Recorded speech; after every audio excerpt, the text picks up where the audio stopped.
ఏంటి మన సుబ్బారావు గారు అబ్బాయిలో ఉన్నాడే బాబు? బాగున్నారు అంకుల్. నువ్వు సుబ్బారావు గారు వాళ్ళ అబ్బాయివేనా? అవును అంకుల్.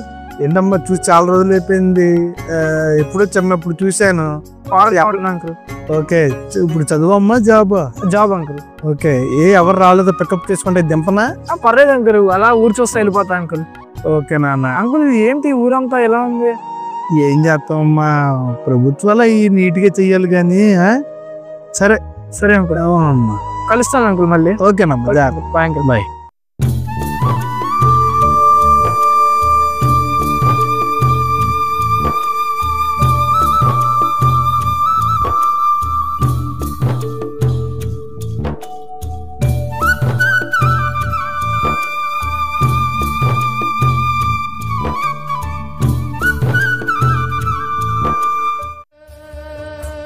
ఏంటిది రోడ్డు పక్కన ఇలా? వీళ్ళెవరికి ఇబ్బంది అనిపించట్లేదా? ఓహ్ డామిట్, ఇక్కడ వాళ్ళంతా రోడ్డు పక్కనే చెత్త వేస్తున్నారు. వీళ్ళకి పెద్దగా శుభ్రత మీద అవగాహన లేనట్టుంది. చా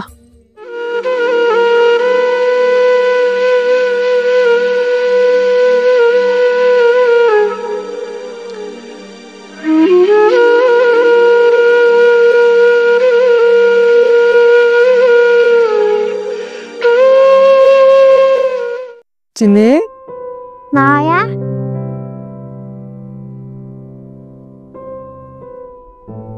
చిన్ని నువ్వు ఊడుస్తున్నావేంట్రా? నా సరౌండింగ్స్ నీట్ గా ఉంటేనే కదా మాయా మన హెల్దీగా ఉండేది. అందుకే ఊడుస్తున్నావా? అయినా ఈ విషయం నీకు ఎవరు చెప్పారు? మా స్కూల్లో నేర్పించాను మమ్మీ. అందుకే నీకు గిఫ్ట్ తీసుకొచ్చాను రా. Thank you Maya.